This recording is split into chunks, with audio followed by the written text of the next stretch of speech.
خوش آمدید۔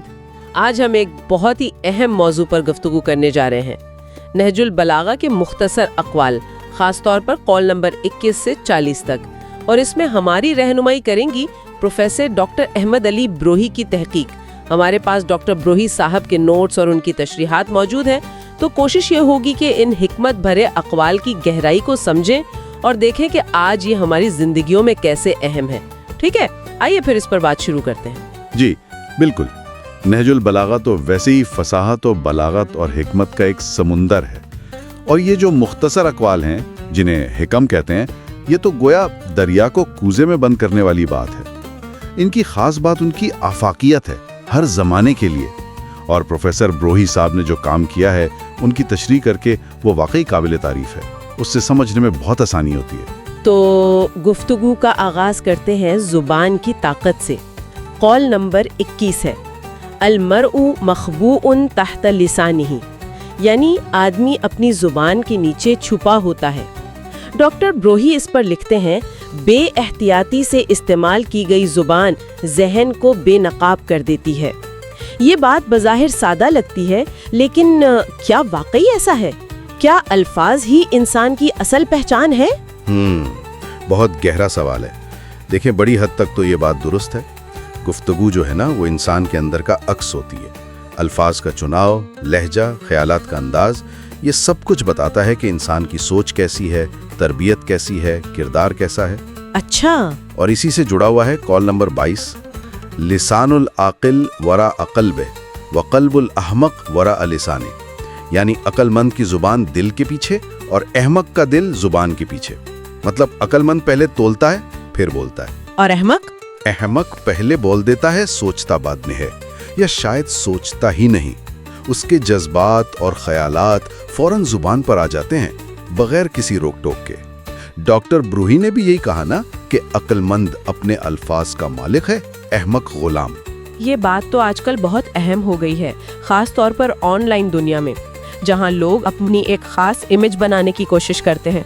بالکل، لیکن وہیں پر آپ دیکھیں، لمبی گفتگو ہو یا کوئی جذباتی لمحہ ہو تو اصل شخصیت سامنے آ ہی جاتی ہے۔ وہ جو بناوٹ کا پردہ ہوتا ہے نا، وہ زیادہ دیر ٹکتا نہیں، زبان پھسل ہی جاتی ہے یا انداز بتا دیتا ہے۔ یہ بھی ہے، لیکن کبھی کبھی خاموشی زیادہ معنی خیز نہیں ہوتی، یا لوگ جان بوجھ کر الفاظ کو ڈھال بناتے ہیں۔ ہاں، یہ ممکن ہے۔ خاموشی خود ایک زبان ہے، اور الفاظ کو ماسک کی طرح استعمال کیا جا سکتا ہے، مگر یہ قول ایک عمومی اصول بیان کر رہا ہے کہ بالآخر انسان کی پہچان اس کی گفتگو سے ہی ہوتی ہے۔ دیر سویر سچائی سامنے آ جاتی ہے۔ ٹھیک ہے، زبان کے بعد آتے ہیں دوستی اور خود احتسابی کی طرف۔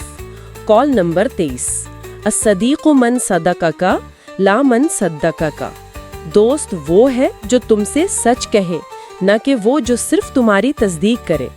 ڈاکٹر روحی کہتے ہیں، جو دوست کبھی اصلاح نہ کرے وہ دوست نہیں، محض ایک گونج ہے۔ آج کل ایسے دوست ملنا مشکل کیوں لگتا ہے؟ اس کی وجہ شاید یہ ہے کہ سچ سننا مشکل کام ہے۔ ہم سب تعریف پسند کرتے ہیں، تنقید چاہے وہ مخلصانہ ہی کیوں نہ ہو وہ چبھتی ہے، تو لوگ آسان رستہ اختیار کرتے ہیں، یعنی ہاں میں ہاں ملانے والا۔ لیکن وہ دوستی نہیں، وہ تو خوشامد ہے۔ سچا دوست تو آپ کا خیر خواہ ہوتا ہے، وہ آپ کو ٹوکے گا، آپ کی اصلاح کرے گا، بھلے آپ کو برا لگے۔ تو یہ گونج یا ایکو چیمبر والی بات؟ جی، وہ وقتی طور پر تو اچھی لگتی ہے کہ سب آپ کی ہاں میں ہاں ملا رہے ہیں، مگر یہ انسان کو خود فریبی میں ڈال دیتی ہے۔ وہ اپنی غلطیوں کو دیکھ ہی نہیں پاتا۔ اور اسی سے جڑی ہے دوسری بات، قول نمبر 32، الصدیق وقت الضیق، دوست مشکل وقت میں پہچانا جاتا ہے۔ صحیح۔ ڈاکٹر برولی نے کہا نا، مشکلات سچے دوستوں کو بے نقاب کرتی ہیں۔ خوشی میں تو سب شامل ہوتے ہیں، اصل پتہ تو تب چلتا ہے جب آپ پر کوئی مشکل آئے، کون ساتھ کھڑا ہے کون نہیں، تبھی مخلص اور مطلب پرست کا فرق واضح ہوتا ہے۔ اور اسی تناظر میں خود اپنی ذات پر نظر رکھنا کتنا اہم ہے۔ قول نمبر 24، من نظر فی عیب نفسہ اشتغل عن عیب غیرہ، جو اپنے عیب پر نظر رکھے وہ دوسروں کے عیب دیکھنے میں مشغول نہیں ہوتا۔ ڈاکٹر بروہی کا تبصرہ بہترین آئینہ خود احتسابی ہے۔ یہ تو آج کل کے ماحول پر بہت بڑا تبصرہ ہے۔ ہر کوئی دوسروں کی غلطیاں نکالنے میں لگا ہے۔ بالکل، یہ کال ہمیں سیدھا راستہ دکھاتا ہے کہ بھائی دوسروں پر انگلی اٹھانے سے پہلے ذرا اپنے اندر تو جھانکو۔ جب انسان اپنی کمزوریوں کو پہچانتا ہے، انہیں دور کرنے کی کوشش کرتا ہے، تو اسے فرصت ہی کہاں ملتی ہے کہ وہ دوسروں کے پیچھے پڑا رہے، اور نہ ہی اسے یہ اخلاقی طور پر صحیح رکھتا ہے۔ یعنی اپنی اصلاح کی فکر زیادہ اہم ہے۔ جی، اور یہ ہمیں ہمدرد بھی بناتا ہے۔ جب ہمیں اپنے عیب پتہ ہوں گے تو ہم دوسروں کی غلطیوں پر زیادہ رواداری دکھائیں گے۔ اچھا، اب آتے ہیں علم، جہالت، کردار اور وقار کی طرف۔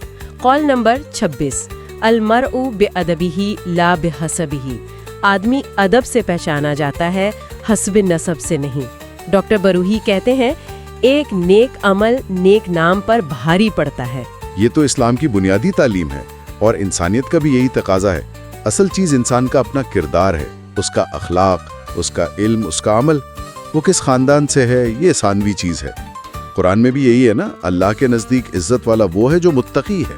تو کردار اصل معیار ہے۔ بالکل، کردار انسان خود بناتا ہے، حسب نسب تو مل جاتا ہے۔ اور اسی سے جڑا ہے قول نمبر 30، العلم سلطان، علم طاقت ہے۔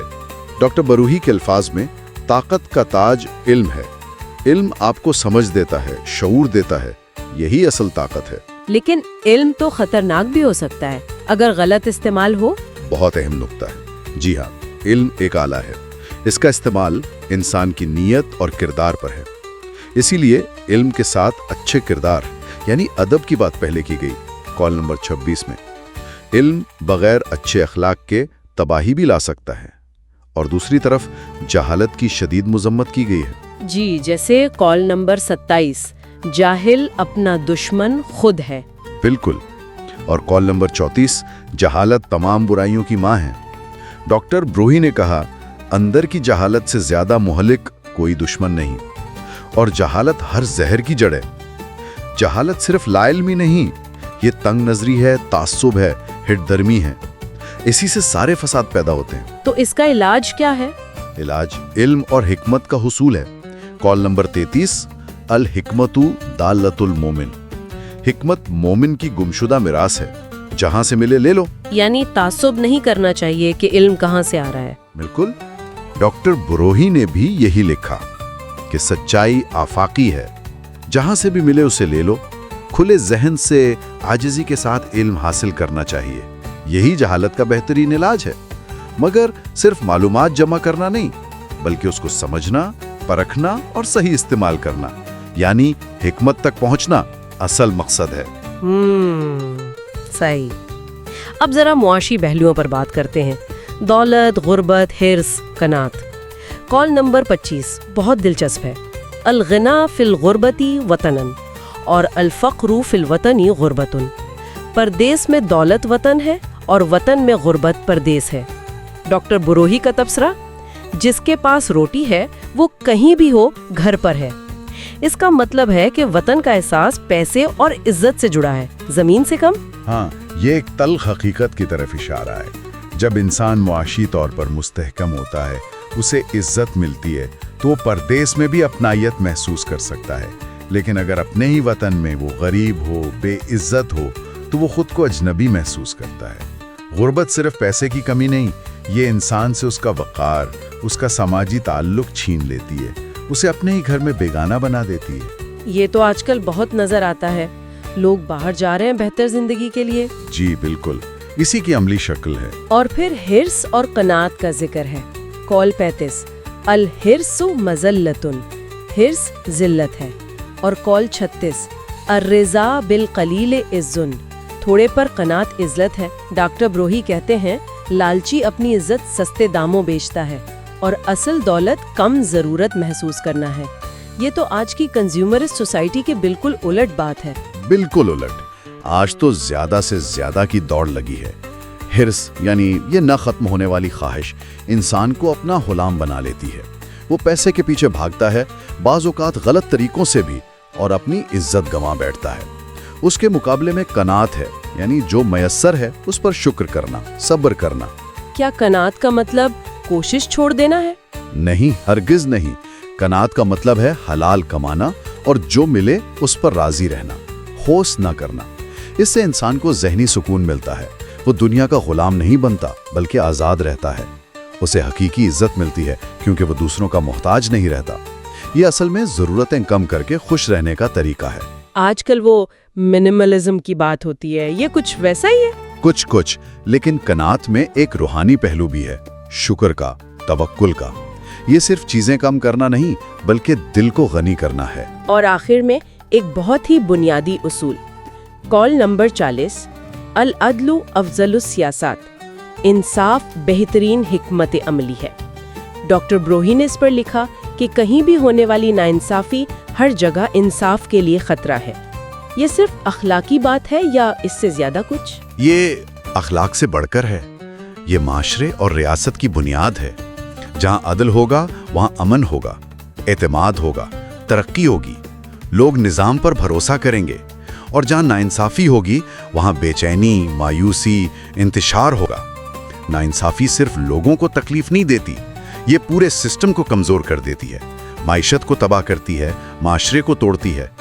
اس لیے انصاف صرف اچھی بات نہیں، یہ سب سے کامیاب پالیسی ہے، بقا کی ضمانت ہے۔ تو آج ہم نے نہج البلاغہ کے ان قیمتی اقوال پر بات کی۔ ڈاکٹر بروہی کی تحقیق کی مدد سے زبان کا استعمال، سچی دوستی، خود احتسابی، علم کی طاقت، جہالت کے خطرات، قناعت کی عزت، حرص کی ذلت اور انصاف کی اہمیت۔ جی، اور یہ باتیں 1400 سال بعد بھی اتنی ہی سچی اور اہم ہیں۔ یہ صرف سننے سنانے کی باتیں نہیں، یہ عملی زندگی گزارنے کے اصول ہیں۔